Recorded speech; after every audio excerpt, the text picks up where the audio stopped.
Je suis Étienne Jalin et j'ai fait des études de médecine et de psychiatrie et je n'étais pas content de la psychiatrie qui me semblait, si vous voulez, avec les médicaments, donner souvent, premièrement, une béquille à vie.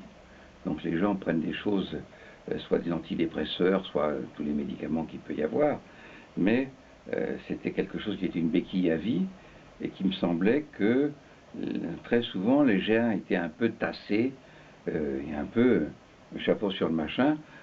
Ils vont moins mal, mais ils sont quand même pas mal endormis ou pas mal tassés.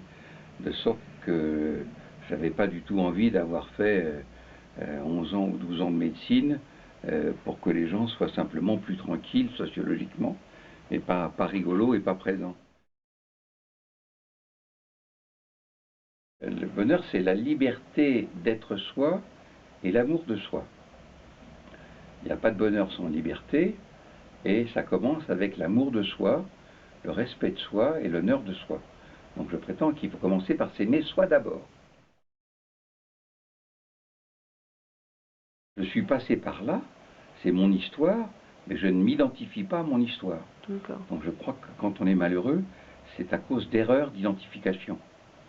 Donc les 3/4 du temps, quand on est malheureux, c'est parce qu'on s'identifie ou à ce qu'on fait, ou à ce qu'on vous a fait, ou à ce que vous avez vécu, ou à ce que vous possédez. Enfin, tout ça, c'est des erreurs. Voilà. Ce que vous êtes est permanent. Ce que vous avez, ça passe. Donc vous n'êtes pas les nuages. Vous êtes le ciel où passent les nuages. C'est sur le ciel de la conscience que passe votre vie, vos désirs, vos amours, vos travaux, etc.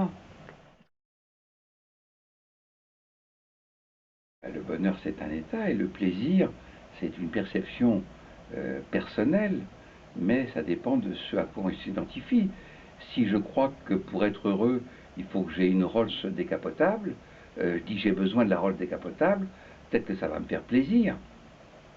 Mais le plaisir et le bonheur, c'est pas pareil. Je crois que pour vivre dans le bonheur, c'est là qu'on a à la fois le bonheur et le plaisir, mais ces plaisirs sont quelquefois subtils et ils ne sont pas dans l'illusion de l'identification à la possession. Donc vous n'êtes pas ce que vous avez, d'accord? Vous n'êtes pas ce que vous faites non plus. Donc je ne suis pas médecin, je fais le médecin, c'est ma manière de gagner ma vie intéressante, mais je ne le suis pas. C'est la même chose, oui. L'amour de soi.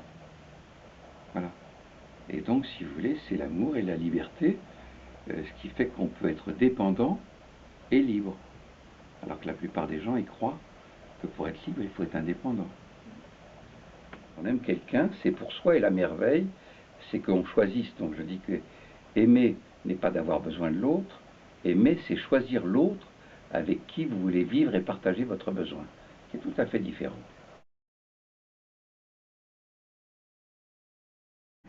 Premièrement, de s'aimer, de se respecter, de savoir qu'on vit pour avoir la joie d'être soi et de faire l'expérience de soi, et que l'autre est une autre forme de soi. Donc c'est moi d'abord, mais pas que moi. Ça serait un peu bête, ça serait un peu limité. Donc j'essaie d'être le plus grand profiteur possible et de m'aimer tellement que je vais profiter aussi de l'autre que vous êtes. Donc si je vous détruis, je m'appauvris. Donc c'est gagnant-gagnant. Personne au monde n'est plus important que vous. Donc personne au monde ne peut jamais vous être supérieur. Ça c'est le côté agréable. Et surtout pas Dieu. Le côté désagréable, c'est que personne ne peut être inférieur. Voilà.